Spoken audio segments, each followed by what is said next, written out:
It's an 87th Precinct podcast.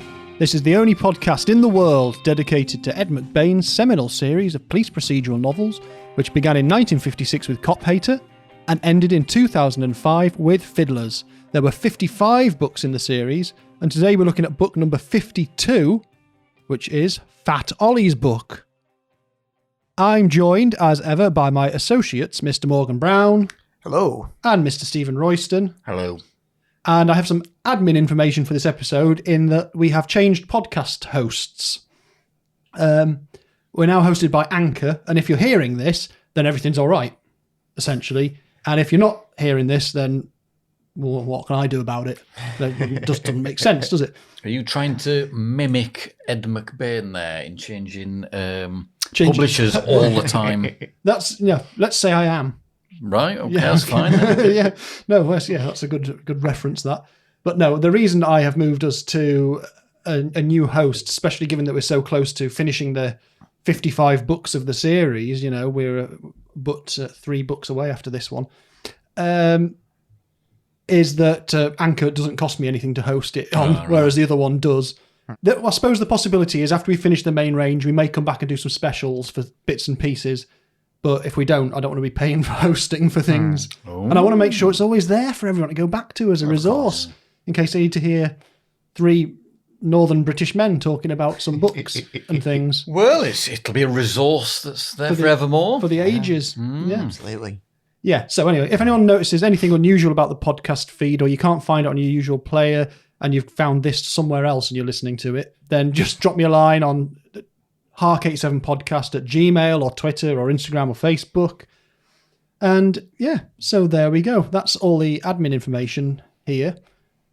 We are about to embark in, book 52, Fat Ollie's book. It is the featured story for one of our old horrible friends, Fat Ollie. But we will get into a little bit about, well, here we go. Some people may have noticed if they've been on Twitter that I had a quandary about what to look at here, because the last book we looked at was 2001, and this book I thought was 2002 because of the copyright notice in it, but actually, as far as I can tell, it was published on the 2nd of January 2003, which leaves us with a whole year that we've not covered. And that's fine, that's happened a couple of times in the past, but because it's so early in the year of 2003, we're going to use 2002 as our little benchmark. And when we get to our bonus episode, because this is our Christmas party episode, you know, lots of tinsel and I can't think of any Christmas things. Candy canes and mince pies and mini mince pies. Christmas trees. There's a Christmas tree in here with us at this very moment. That made it sound like it just appeared. It was going to leave again, but it's not. Then, we're going to do 2002 and we'll look at Christmassy period stuff as our bonus episode timeline. Anyway. Fair enough. But I can fill us in a little bit on why 2002 may have been a bit of a quiet year for Mr. McBain, Mr. Hunter. Essentially, it's health again. So we've had the ongoing story through the 90s into the new millennium of Evan Hunter's health woes. And to quote myself from my writings, for Hunter, the turn of the decade brought another downturn in health. With a long operation to repair an aortic aneurysm taking place in 2001, followed not long after, I've just noticed a typo in that's annoying, followed not longer after by a return of the hoarseness in his voice. The following year, 2002, the doctors confirmed the presence of a cancerous polyp, which had spread and required surgery to remove the larynx. So he then later has a procedure that installs a prosthesis, which is what enables him to talk again. So essentially he has his larynx removed in 2002. So this is not a minor thing. No. This is his most significant bit of surgery. And if you ever see any photos of him or hear any interviews with him after this date, you'll either see that he has to put his thumb over a hole in his windpipe, essentially, in his neck to speak. And his voice has changed very much. Which for Hunter, who was a man who liked to laugh and talk volubly about things, was a heck of a downturn for him in his life. So a big change for him, and that probably explains why 2002 doesn't have any TV or film projects going on. It doesn't have anything coming out obviously writes this, and we don't know the timeline for writing of this, but like I say, essentially the hardback versions of this come out very first thing in 2003, and the paperbacks come out at the end of 2003. You know, he's an old, ill man, sad to say at this point. But once, you know, he's had all these operations, he doesn't stop writing, which is why we've got more of these books to do. And, you know, and there's more comes out in the future from, you know, non-87 Precinct things as well. Yeah. But 2002 in general, I mean, our normal look at 2002, or the year we're talking about, like I say, I'll have a look at 2002 in general. I started doing my research. It was such a thoroughly miserable experience researching 2002 in terms of disease, murder, and transport catastrophes that I ended up not writing a very specific list. It was, I mean, right, so we've got Tony Blair, Prime Minister, George W. Bush, President. The two or three little things I popped out here is the euro is introduced across the Eurozone. Oh, it was, yeah. In 2002, the actual currency takes the place of the Deutschmark, the franc, what else have we got? Lira. The lira, Probably the... I can't think of any other one. Gilda. Peseta, Gilda, all those things. Probably a load of places that have the word crown as their main coin, I would have thought. So, yeah. Thus further isolating Britain in its local environment. The Queen's Golden Jubilee happens in February of that year. You have the death of the Queen Mother the same year. Crikey. You have a World Cup. It's a World Cup year. Go on, info on World Cup. It was, 2002, Steve-O. Can you remember anything? That is when we lost to Brazil, I think, didn't we? Sounds plausible. It sounds very plausible. When David Seaman was miles off his line. Might be wrong. I'll take your word for it. Well, I mean, They all blur into one big disappointment, really. I think so. Yeah, well, it was hosted in South Korea and Japan, and Brazil ended up winning the whole tournament. So, yeah, and rather depressingly, a lot of what I was looking up as sort of things that happened in 2002 included the opening of the wet market in China that has been linked to COVID-19 and the first outbreak of SARS, which was a coronavirus. So, you know, I wasn't feeling particularly keen on that year. Understandable. So, anyway, What was the transport catastrophe? Oh, there was all sorts of plane crashes and all sorts of things. And some pillock who stole a light aircraft and flew it into a building because he thought he could replicate 2001 and ended up killing himself. That sort of thing. You know, well, fun and games, as they say. So, well, let's not linger on that. No. Let's get to some McBain's stuff. I had a look for information on his writing of Fat Ollie's book. I couldn't find a timeline. I looked in his archive finding aid. He's written a chronology. He's written a final version. There's a copy of Report to the Commissioner, which we'll get to as a piece in itself. He's mentioned this, Ollie writing a book for at least one prior novel, hasn't he? If not two. So it must have been something... Well, Money, Money, Money was the one where he basically walks into the publishers and goes, "Oh, I'll write a book." Yeah, that's where he gets the idea. Oh, so it's only the one book. Right, okay. But even so, he's had the idea for a little while. Clearly that sample extract that he put at the end of Money, Money, Money was of Ollie's writing was triggered something in McBain to say, this is a good idea now. This is a good way to take this forward. Not least because it gives him a chance to talk a little bit about book writing and publishing a little bit more. Yep. Yeah, there was some other bits in the Evan Hunter archive. There's one section, it says here, Fat Ollie's book by Evan Hunter, page proof, 10 pages, November 20th. No, I think this is a separate entry, but it's on the same line. It said November 20th, 1998. So maybe it's been around for that long. Who knows? We're not privy to this, really, without actually getting into the archive. Email from Jane Gelfman, who was his representative, to unknown recipient Jewish haiku from the November the 20th, 2002. So I don't know whether he was intending on having... I don't know what that's about. So you find all sorts of weird little notes like that inside there. There was anyway, there's been 3 audiobook versions of this. One by... Prior to our own. Prior to our own that we're definitely going to do. That's our new phase after this. We're going to each read a word each of every McBain book. But different books at the same time. So you can hear 3 for the at once. The busy person on the go. In 3 slightly contrasting northern accents. Fantastic. Well, that'd work. Well, you'd understand anything. Would you process it a little bit? Yeah, who knows? Yeah, let's be mad. But yeah, there's 2 versions. One by Simon & Schuster in 2003, read by Ron McClarty. One by Isis, that's an unfortunate name, Isis Audiobooks. They were both 2003. And then there was another version read by Michael Arkin in 2011. So yeah, audiobooks exist. So there. But yeah, Fat Ollie's book then. Have we all read it before? Yes. I thought I had, but what I was obviously remembering was references to Ollie's book in Money, Money, Money, but it turned out I hadn't at all.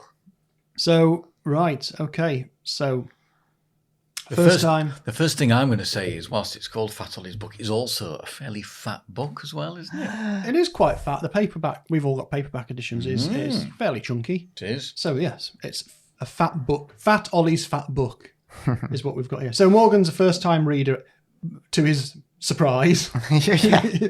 Okay. Well, in that case, Morgan, can you give me some initial impressions? How did you find it as you went along as a first-timer?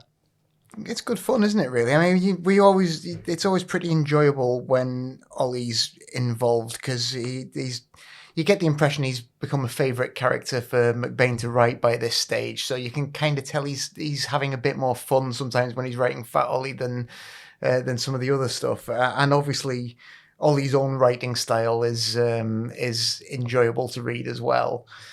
Yes. Yeah, there's some enjoyable bits. I particularly enjoyed McBain using Ollie writing a book to vent his own opinions on the rise of Amazon. Yes, this is interesting where Amazon, and it's so part of everyday life now, to have it suddenly pop up in the 87th Precinct in 2002 is a very strange thing to come across. Yeah, it's obviously quite a novel thing, and he's quite clearly outraged at the idea of members of the public being able to post reviews. Yeah, like everyone's a critic now. Yeah. Imagine everyone's Newgate calendar or an entire country of, which he doesn't like professional reviewers, so like amateur would just be total aberration to him, wouldn't it? Oh, it would drive him wild, I'm sure, because in the old days, it would just be Newgate calendar writing in the Times that would get to his attention. Now he's finding out about everyone, and he can't possibly write everyone into the book and get You could imagine him just just scrolling down the reviews, couldn't you? Yeah, any slightly negative comments would be featured in future novels in a derogatory character or such. Yeah. So the whole publishing industry is sort of pivoting into a new era here with Amazon as a thing, and the customer voice becoming more important and having an impact on things. So. He likes getting some old themes in, though. Even though theatre is not really part of this story, he still manages to get loads of a theatre in it, doesn't he? Yeah, he talks about stuff on stage because of the venue where the events take place and stuff like that. Yeah, Steve, do you want to try and give it as a story overview? What happens in here? Oh, right, yeah. It's certainly, let's put it this way: it's not as complicated as Money, Money, Money by a long chalk. Goodness, that could be. No, I don't suppose it is actually. No, in terms of strain of plot, it isn't really. No, the crime I think is introduced almost immediately with somebody come to realise is a fairly prominent politician shot within a theatre auditorium, and somebody's seen fleeing from the scene by a drunk Vietnam veteran that nobody believes and everyone forgets about for about 220 pages. And Ollie picks up the call, doesn't he? And so it's essentially his case to begin with. And he is also going on, he's... internal dialogue, he's talking about his book he's finished, doesn't he? Yes. Which he's taking to get photocopied, I believe. At Kinko's, which I had to look up. He keeps mentioning a place called Kinko's. I knew of Kinko's from Ben Snakepit, who the punk cartoonist in his comic strips, the early ones. Were they reproduced at Kinko's? Very frequent visits to Kinko's appear in the strips, which he then obviously copied at Kinko's. Yeah. Yeah. So it's a photocopying place or a sort of stationers like copiers place, which got folded into FedEx eventually. And they got rid of the name because it's a bonkers name for a business. Kinko's. Yeah, I can't say I've heard that. But anyway, yes. And then somebody nicks his case containing his original and only draft of this story from the back of his car. Written on a typewriter rather than on a computer.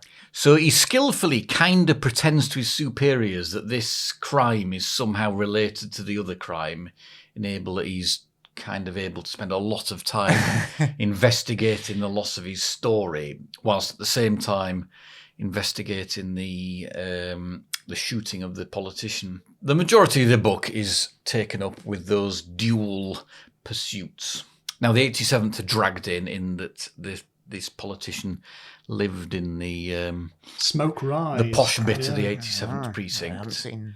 And so they decide to share the credit, and therefore Corella and Kling, isn't it, mainly, are assisting and then kind of take over because Ollie seems to get totally sidetracked with hunting down his story after his initial efforts. But whilst all this is going on, then there's Eileen Burke has moved to the 87th precinct as a full-time member of the detective squad. First time we've seen her for, I think, a few years now. Yeah, so she's back.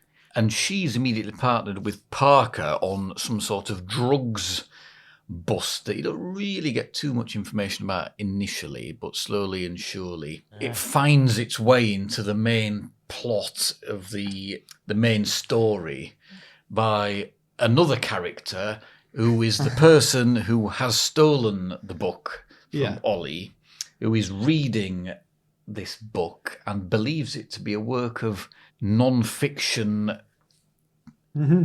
topical of the day, and therefore that person starts investigating what's happening in the story within the story, and somehow by an amazing coincidence gets involved in the real story. Yes. And everything very cleverly all gets mingled together at the end.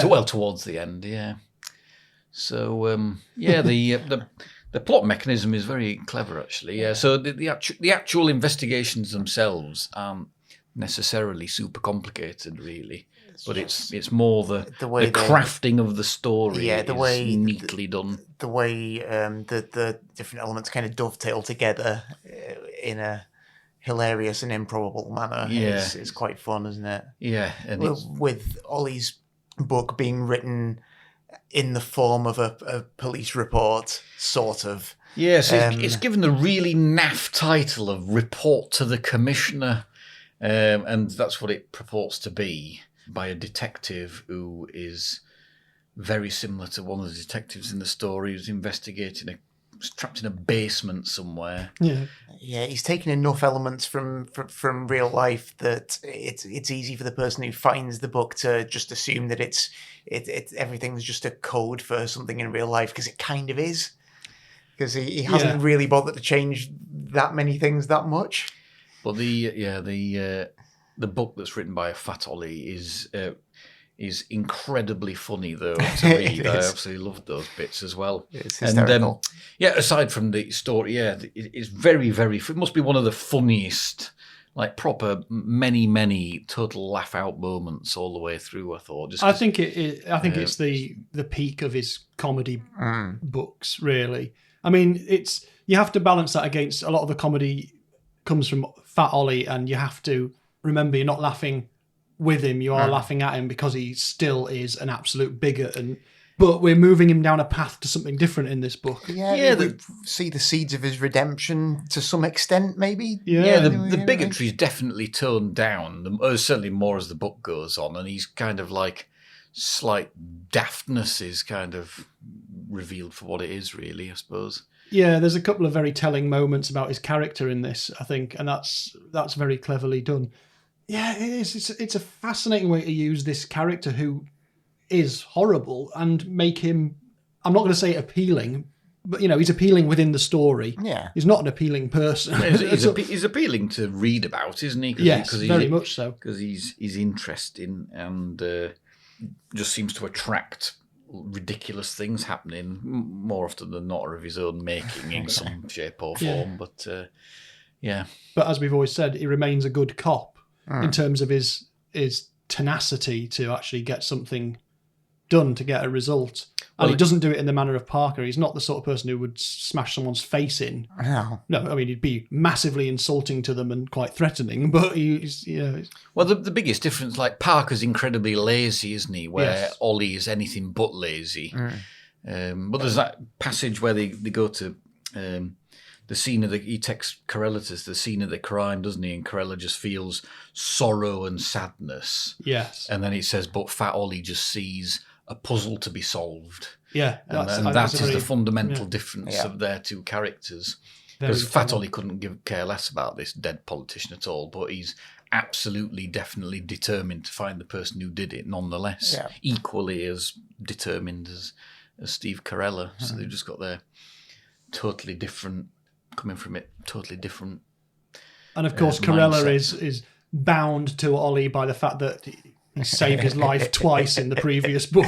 Which he enjoys reminding him about at every available opportunity. Yeah, so essentially we have a murder at the Martin Luther King Memorial Hall, which is in the 88th precinct, hence Ollie ending up being first man up. We also have a reappearance a couple of times of Honey Blair, the news reporter who was in the book before as well. Oh, yeah. Ollie's finished writing his book. So the interesting thing is he takes his book out to be copied at Kinko's, except for the last chapter, which he's still checking over at home. Yeah. Why he wouldn't have just waited and taken the whole thing, I don't know. Just got excited, I think. We do have a brief appearance from Monaghan and Monroe, who Ollie doesn't like. But he doesn't like anyone. So, and we have this dead councilman, Lester Henderson, who's shot from the side of the stage. And obviously there's lots of people around. They're setting up for some sort of political event type thing, and it's a it's like early in the morning, isn't it, when everybody's busy doing testing lights and sound and sound bunting up and testing lights and whatnot. So there's a scene of relative chaos whilst this happens, and that's why, despite the many people there, nobody really sees anything. Yeah, everyone has a slightly different idea of where the shot came from, and no one's quite clear on it. But he does, he starts that investigation, and he thinks he's been kicked off the case by some, one of the brass who turns up and says, "You're not on this." But he goes and pleads with his lieutenant to let him on it. But he also discovers his car's been broken into and his case has been stolen, as we've said. And we get to meet his sister as well, which is interesting. So Isabella Weeks, who eats as much as Ollie but remains razor thin. Yeah, he doesn't like her either, does he? No. Yeah, she doesn't really suffer his nonsense particularly kindly, does she? So. No, she doesn't. When he's going on about his book, she's like, "Oh, you've written a book," and she said, "Why don't you just print out another copy?" He's like, "What do you mean, print? How did you write it? It's not a typewriter with any carbon paper. No, it's just."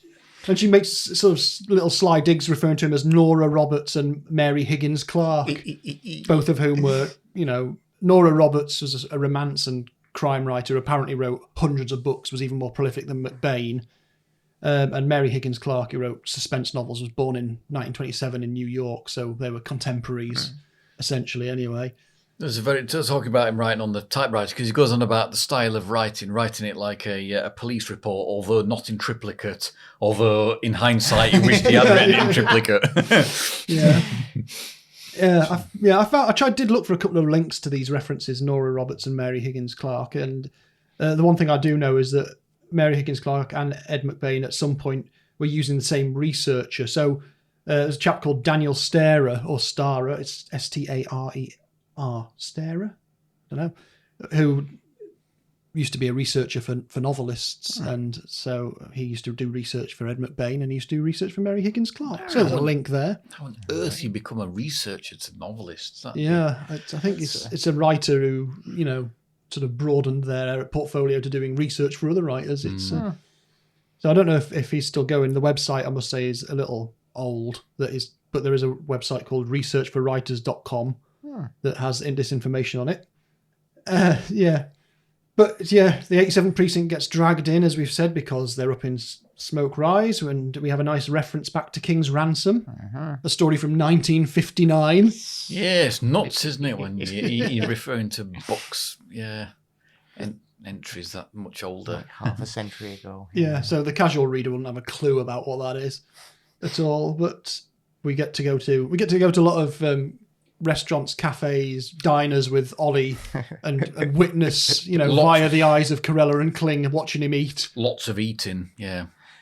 Yeah, I could almost sense the dripping cheese. It made me feel quite queasy, I must admit. Yeah, he's like a cartoon. He's sort of described like a cartoon character. He's like got several hands constantly shoveling food into his face or picking up another bit of food. Blur of activity, yeah. Yeah. But yeah, there's an interesting thing in Chapter 3. I like to find real world references in these stories.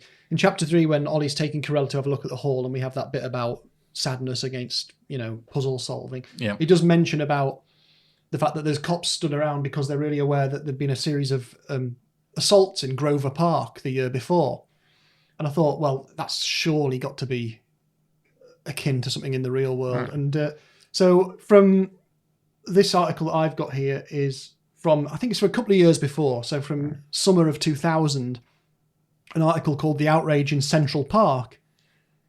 New Yorkers were rightfully outraged when they learned that a roving mob of young men assaulted several women in Central Park early Sunday evening, just after the annual Puerto Rican National Day Parade. A televised videotape that showed the mob reveling in these savage attacks was horrifying enough. But the rampage took on an even more disturbing cast when victims charged that police officers whom they had approached to report the attacks did nothing, at a time when swift intervention might have prevented further assaults. Gosh. And so in the world of Fat Ollie's book, this is why they've got loads of police at the scene of this thing, standing around, keeping an eye on things, because they're trying to prevent people saying that they're not putting enough effort into what they're doing. So this was, they had video of this gang of men, but the mob seemed to have included 20 to 50 young men who attacked about 20 women, fondling and attempting to undress many of them, throwing water over them, robbing some of them. But because there was video of this, there's later articles, they did manage to get a few of these people. But yeah, absolutely outraged because of the fact that these women were going up to police officers and they were going, no, whatever. Just like, oh, blimey. So that was under the watch of Mayor Rudy Giuliani and Police Commissioner Howard Safir, who have noted that the police cannot be everywhere and have urged New Yorkers to keep this crime in perspective. I'm sure that did loads to quell people's... Oh, that's fine then. Yeah. This was before Rudy went completely mad as well. Well, yeah. Anyway, so there, real world, very real world equivalent there. Yeah. So we have a lot with Corella then going to speak to the widow up in Smoke Rise, Mrs. Henderson, and we discover that the politician, the councilman, had been on a trip up to the state capital. So whatever is the McBain world equivalent of Albany, presumably, he'd been up to the state capital for a meeting and hadn't gone back home. He'd gone straight to his place in the city before being killed. Yeah, I'm just sort of going through chronologically here with bits and pieces. We have Eileen Burke turning up again, as we say. So she's had her time doing the sort of hostage negotiation stuff. We've got her former relationship with Burt Kling hovering in the air over this because they're suddenly going to be working in the same team together. Yeah, there's also then a reference to Give the Boys a Great Big Hand from 1960, which they called the Rain Case. And yeah, there's all sorts of possibilities who might have bumped off this politician, including Reverend Gabriel Foster, who we've met before, because he had an actual fist fight with the man in some sort of town hall debate about something. Page 62. Gentlemen, if you turn to your songbooks, page 62, this is the page about Amazon.com. Oh, yeah. Three words as well. Yeah. Yeah, it's funny how he renders that, actually, because now it's so odd to see a web address not just written as a web address. Yeah. For it to be written down as Amazon.com is a very interesting thing. Because this is in the midst of Ollie remembering how he started writing his book, which at one point was called Bad Money. he used to think that Amazon.com was a very large broad named Dorothy Calm. Which is calm. That calm. To him, the reviews on this book-selling site seemed like the book reports he had to write when he was in the 6th grade. In fact, the reviews on Amazon seemed to be written by soccer moms who'd never been to school at all, it looked like. He wondered why Amazon, presumably in the business of selling books, would post bad reviews about books they were trying to sell, but hey, that was their business. Well, I think they've fixed that, haven't they, in subsequent years, by just having lots of false good reviews about everything. Yeah, the whole system now is bonkers. Yeah, he didn't know what he was wishing for, did he? No, yeah. I mean, the one thing you should never do when you try to buy anything anywhere is read the reviews. No. It instantly puts you into a complete turmoil because there'll be like 3 reviews that are all like, this thing is brilliant, 5 stars. This is amazing, 5 stars. This solved the specific problem you're looking for it for, 5 stars. Then it'll be 1 star, package slightly damaged. And you'll be going, oh no, someone got, what's that 1 star? Does it mean it's not very good? You just can't win, can you? Another classic McBain thing, which is talking about sort of treating anywhere outside of the city as like a backwater with a funny name, like Green Beans, Georgia, or Saddle Sores, Texas.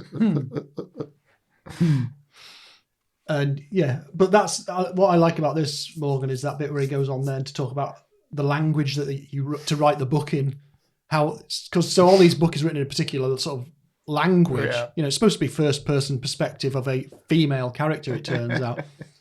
But that example of the sound of music came from somewhere inside the apartment. Its noisome beat filled the hallway tremblingly, which he changes to loud music hammered the halls. Which, to be honest, is probably as good a writing tip as any. Yeah.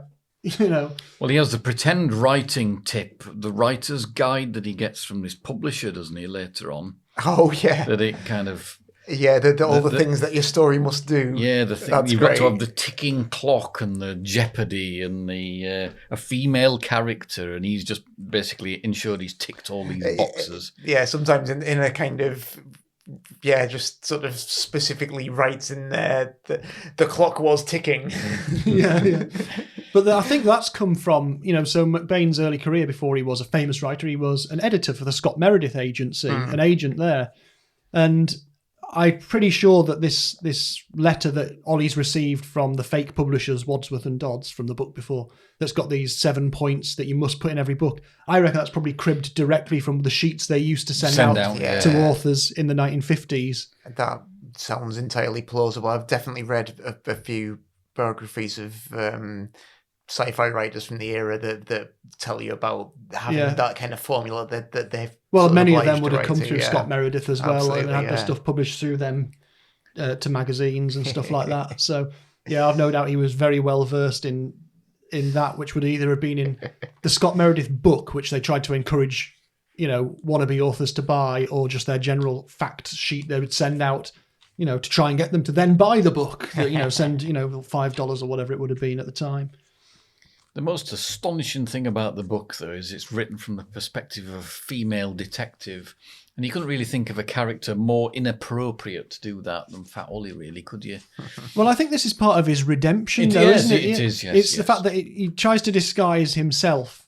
He'd made up a male pseudonym for his first attempt, Bad Money, but then when it comes to report to the commissioner, he's trying to write from the female point of view. And actually, it's, of all the things in the book, he sort of does it all right.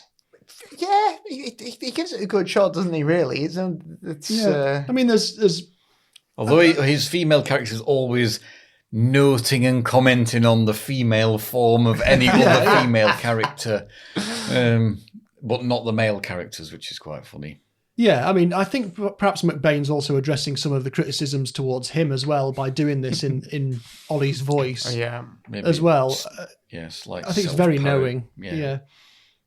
It's quite funny because some of the ways he talks, he gets Ollie to write about the characters in his own little book are really interesting, the way the other characters come into it. I will say, except for, and the fact that he features a stool pigeon called the Needle because he's very thin. Well, it's not because he's thin, or because he's got one eye. Who's his equivalent of Fats Donner. So he's cleverly disguised Fats Donner by making his snitch very thin and also talking in rap. Speaks only in. Yeah. Now, you know my feelings on McBain doing stuff with music. But he makes, Ollie's got this character who speaks only in rap couplets. Yeah. And not very good ones. So, when it's a parody of bad writing, it's fine. If it was McBain trying to do it himself just seriously, it would be terrible. But maybe someone's pointed out to him that his attempts to write rap lyrics are appalling, and that's why he's included that. Oh, just for everyone's attention, the next book we'll be looking at is the Frumious Bandersnatch. Oh, happy days. Bit of foreshadowing there. Well, the talking about the book within the book, like it's got such an improbable start to the plot. Somebody goes into the squad room to report their wife's missing, but refuses to give them their real name or address or wife's real name or their fictitious cousin's name. Mentions something to do with RUF, which is like an organisation in Angola to do with like counterfeit blood diamonds. And then this investigation just starts. It's just absolutely nuts. It's amazing. Yeah. Ollie's clearly just drawing everything together. What I like about Ollie is this sense that he experiences things and it suddenly just fires him up completely. Like he meets a piano teacher. He's like, "Oh, teach me piano." Yeah. He has to go and investigate something at a publisher's. He's like, "I'll write a book." It's that mad enthusiasm for someone who you'd think would be not enthusiastic about anything, but he's not. He's in his own way. He's a sort of bizarre polymath, even if he's not particularly great at these things. Except maybe he is great. Maybe he's great at dancing. He won a limbo competition. We learn. This is true. You also find out his book's like 35 pages long or something, don't you? Yeah. And his sister says, "Well, that's not very long." And he was like, "Well, it's on that quality, not quantity." Yeah, well, and the irony as well is he has to talk at some point to someone from the Vice Squad, and Ollie's like finally admits, "All right, look, what I'm trying to do is find this copy of my book I wrote." And the guy's like, "You wrote a book? I wrote a book as well. Mine's with my agent." And Ollie, instead of being like, "Oh, really? Can you give me any tips? Can you introduce me to your agent?" Ollie's like, competition. He just hates this fella from that moment on, doesn't he? Despises him, yeah. And he makes a quip about John Grisham, and it's just like, "There's who?" It's like Toast of London every time a famous name actor's mentioned, and Toast's like, "Who?" But yeah. So anyway, where are we with this one? So one thing that happens is that Ollie meets a uniformed officer called Patricia Gomez. Just by chance, she's been tasked to bring him some evidence, but he talks to her a few more times because, not necessarily just because he fancies her immediately, he does comment on her figure, but partly because he just liked the way she talked back to him when he was a bit, he calls her honey and she was like, "Officer Gomez, please." And he's like, "Oh, I'll talk to her because she's sort of straight talking." And that's the start of a very interesting relationship. But yes, he gets someone to explain to him what stage right and stage left is and then enjoys explaining that to other people. Again, this is Ollie all over, isn't he? He learns something new and he wants to say it to everyone else. Except that there's a diagram in this book that Ollie draws about what stage left and stage right is that doesn't make any sense because it doesn't have where the audience is. So it's entirely irrelevant what stage left and stage right is. Anyway, there's a little bit of theatre, like you say, McBain. Yeah. Oh, yeah. So, I had to get a bit of that in there. Get that in. Stage left and stage right in the spotlight and, all that. Anyway, yeah. So Andy Parker's off with Burke. They go and see the cowboy, who is the snitch du jour in this book. Oh, yeah, he gets quite a bit of action in this. Yeah, Fats is in here as well, and Danny Gimp gets mention by virtue of his having been shot and killed. The love letters, not mention those. No, this is what happens. At some point, Henderson's wife turns up and says, "I've found some love letters in his desk." And this throws new light on why someone might have killed him. We'll come to the denouement at some point and my weird feelings about that sequence. But Ollie's chasing up this gun that's been used in the shooting that they found and his dispatch case in the pawn shops, and discovers that the dispatch case was sold by someone called Emmy. But we also know that we have someone called Emilio reading the book. And these are a junkie, and supposedly one's a prostitute and one's a junkie. We later find out they're the same person. You know our spoiler policy. And it was basically a transvestite prostitute in this instance. they're great characters as well. I mean, that's one thing this book does really well. They're very good characters, even though these are junky, sort of on the streets, living a terrible life. Very well drawn in this book, I think. And really quite sort of compelling and entertaining. The sort of wild goose chase following around the clues from Ollie's manuscript is it's excellent, isn't it? Yeah, it is. Great fun. Is. So there's lots of follow-up going on. Burke and Parker are trying to work out what's going on with this possible drugs bust, which we learn is three chancers who've just decided that they're going to, instead of actually buying some drugs from this woman who's selling them, they're going to just shoot everyone and take the drugs. They're proper like a Three Stooges scenario, which is another thing just going on.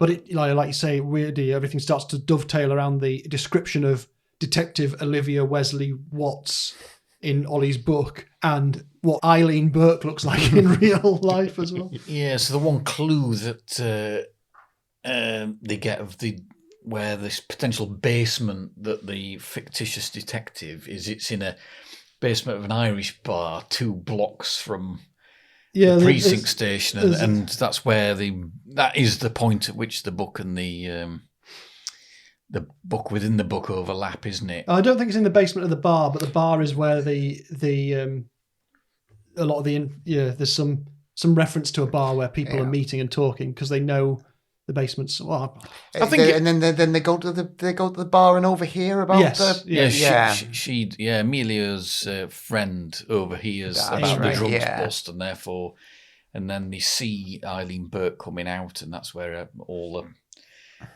weird coincidence occurs. Yeah. So anyway, Corella goes off to the state capitol to follow up on where this Lester Henderson went for his brief meeting before he got shot back in the city. Takes Teddy with him for some reason. Nice to have a trip out. Well, yeah, it is nice to have a trip out. So, but, they go up on the train and they have a little chat about his sister and his mother getting married soon. Clearly they go and have a meal at this nice restaurant, probably put it on police expenses, which is fine. But it does lead Corella to who wrote the letters via a sort of series of hotel registries and restaurant bookings and things like that. And so we've got another person who possibly is involved here. Her boyfriend who's given her a black eye. Extract of the book on page 178 I like, which is it's after an extract from the book, but the comment afterwards is, the trouble with Livy's city, this is Olivia, was that it was imaginary. The people, the places in her pages were all fictitious. For all Amelia knew, even the police routine was phony and not based on established investigatory technique. Yeah, I laughed out loud at that when I read it the first time. Yeah, there's never been so self-referential as actually having the classic 87th Precinct statement sort of woven into the actual story itself, which is great. I like that as well. Yeah, so anyway, how do we wrap this all up then? Basically, this is one where all the crimes get solved, I think, isn't it? Yeah. No, that's it. They do, yeah. I think everything. Even the silly, weird, almost non-crime in the report to the commissioner as well. Yeah. Oh, yeah. I've got to mention this before we start to wrap it up as well. There's a section where we find out that Ollie thinks he's sort of descended from British aristocracy. That's his belief, not that he's not Irish or Welsh or anything like that. He sort of wants to be like English. Yeah. And he talks about a place called Walberswick in Suffolk. Which to an American would be an absolute where's that?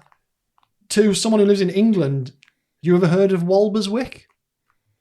No. It does exist. Oh, it does exist. Okay. So Walberswick in Suffolk, it's just south of Lowestoft. Nice. And this person they refer to, Robert Weeks, was a merchant there, way in the past. And the merchant's mark in the book that's actually reproduced, a little drawing in the book, is a real thing. Brilliant. So this may be a thing that Daniel Starer researched for him, maybe. We don't know. He's earned his pay then. But Walberswick, it had a population of 380 in 2011. This is a tiny place.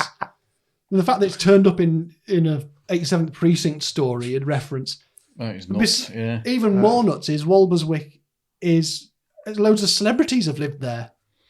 So like people like Charles Rennie Mackintosh, the Scottish architect designer, lived in Walberswick in Suffolk. Clement Freud and lots of people from the Freud family, like Emma Freud and Richard Curtis. Martin Bell. All right. Former newsreader, politician, and UNICEF ambassador. Yeah. The actor Geoffrey Palmer. Crikey. Okay. And the actor David Morrissey, who's a Liverpool lad. So must be a nice place for all these celebs to live there. Yeah, well, they make up quite a part of the 380 people who live I there. imagine it to be a bit like Stella Street now. Yeah, Stella Street, Mick very Jagger much so. on the corner shop there. Quite possibly. And the village was famous for its annual crabbing competition. Of course it was. The British Open Crabbing Championship, it was called, in which the person who caught the single heaviest crab within a period of 90 minutes was declared the winner. 90 minutes? Crikey. Just think how many crabs you can get in 90 minutes off a good pier or harbour. I don't know if crabbing's a thing anywhere other than off British coastlines. Surely it must be. It must be, surely, yeah. It's fun catching crabs. Yeah. That sounds weird. It's crab. Certainly, crab fishing is a big thing in Baltimore, isn't it? That's the. They eat a lot of shellfish there, don't they? The only thing I know about crabbing in America. Okay. Yeah, it's sadly not our specialist subject. No. So yeah, starting to wrap it all up, we get finally someone remembers the eyewitness that wasn't questioned by the uniformed officers at the scene of the crime. Officer Patricia Gomez finds an architect plan of the hall, which helps with how the gun can be found on one side of the building when it was shot from the other side. And we end up with, a good description of an outfit. It all starts to fit together, and we pull in Mrs. Henderson. So that's our main baddie in this one, because she was stupid enough to wear a hat that had the letters SRA on them, Smoke Rise Academy. And we have Nellie Brand in to do a usual bit of don't play games with me to the other lawyer, which I always like in these books. Yeah, it's always fun. Yeah. But she's the least shocking baddie of this book, though, isn't she? Yeah, certainly. Yeah, I mean, it's pretty obvious, really. But why? So this is my question in terms of that outcome. If you'd killed your husband, right, and they didn't really know anything to go on, why would you then take a load of love letters in that you've just found yourself? Because surely that then opens a whole avenue of investigation in which one of the people you would say is, perhaps she actually knew her husband was having an affair. Why can't she just chuck him on the fire and say, he's dead now? They try and address that in the book by saying, to throw us off the scent and all that. But you're right. She could have just kept quiet about it, and would they have been any the wiser? Perhaps she was subconsciously wanting to get found out. Who knows? Yeah, that's it. Yeah, it's a bit of a weak link, perhaps in the plot there. But to be honest, there is a section in this book where someone says they don't believe in God, they believe in coincidence. And that is so much of the principle of these stories, isn't it? As we've discussed many times. Yeah. And clearly an idea of McBain's as an atheist who writes books where coincidence is very, very important. Yeah. And we also have this drugs bust that the Gaucho was told Burke and Parker about, and they have armed police who basically... These three men who reckon they're just going to clean up by going in with the element of surprise, all go in one after another with their guns, so immediately get shot in a row by the armed police. That all gets... I thought they got shot by the... They get shot by the hoodies, the hoodlums, don't they? And then the police go in, I think. I know that it's an absolute mess of tons of people suddenly turning up, full of people and shooting and stuff, and Eileen Burke essentially gets the bust after going a little bit further than Andy Parker, who at one point is like, well, I'm not going to go and check out the place where the bust's going to happen. I'm just going home because it's time to go off the clock. Yeah. Yeah. But Ollie and Patricia decide to go dancing together. Aww. Which is, we'll find out more about in the future, really. So we better start to pull this together and come up with our... You've not mentioned the most amazing bit of the entire book, have you? Sorry, Steve. The culmination of the book within the book. That's the...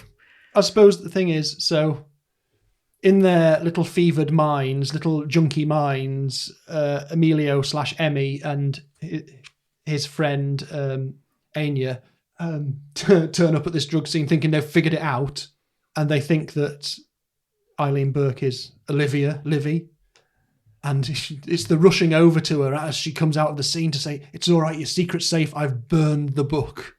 Which she doesn't know what on earth they're on about. But then you get to read the actual end of the book at the end of the book. Yeah, and that's great. So you get the story within the story. Actually, you, at least us as readers, get to see the whole story, all 35 pages of it or whatever it is. Are we going to give that away? Maybe not. Maybe that will be something we won't spoil.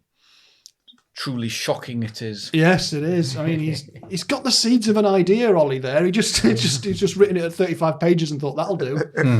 He's got his 3 notes of night and day sorted. He's written 35 pages of a book. He can do anything with a massive plot twist on page 34. Yeah, that's it. Magnificent. I like it. Right, well, I'm going to go to Morgan for his summing up and rating first, then, because I think it's time. Cool. Well, I really enjoyed it as a first-time reader. There's a lot of fun stuff in there, as you say. It's the funniest of the series, really.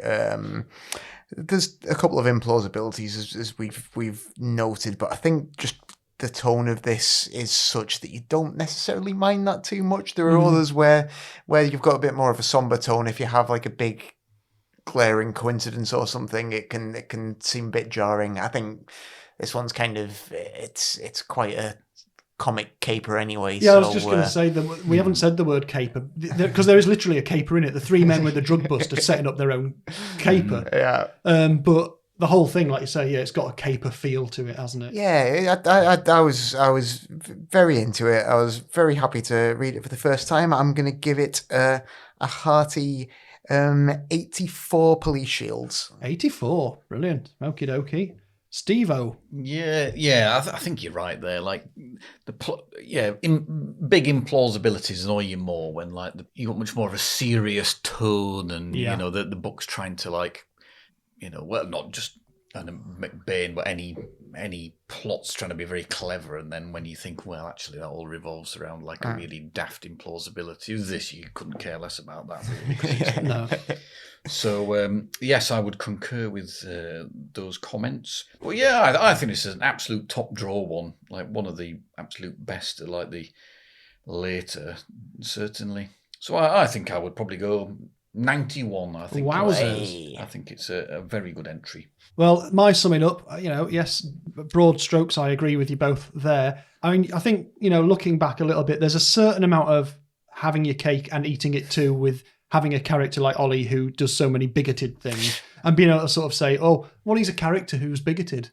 So I get to make the Jewish jokes. I get to make the jokes about the Irish. I get to, all that stuff. So, but then by the same token, it is a character and he is there to illustrate a point and he is there to illustrate a type as much as anything else. And yet somehow the skill of the author is that you do root for him. And when he asks Patricia Gomez to go dancing, you're like, yes, this is a big leap forward for this sort of character who otherwise is just being a big fat slob. Yes. Good cop, notwithstanding. So am I going to rate it? I like it. It is very funny. I'm probably just, I don't think I'll go as high as you two, but I will go for 80 police shields, which will give it a grand Kenneth total of 85 police shields, no rounding required. So that's solid not bad, is it? Out of 10, fantastic. Yep. Yeah, not bad at all. Okie dokie. Well, as I mentioned earlier, the next book we will be looking at is The Frumious Bandersnatch. And I'm not just being mad saying that. That is actually its title. So we will be back for that. But we will be back for our bonus episode, our little Christmas party bonus episode that will be coming up for this. So until then, Steve-O's going to say goodbye. I'm going to say au revoir. And Morgan's going to say fare thee well.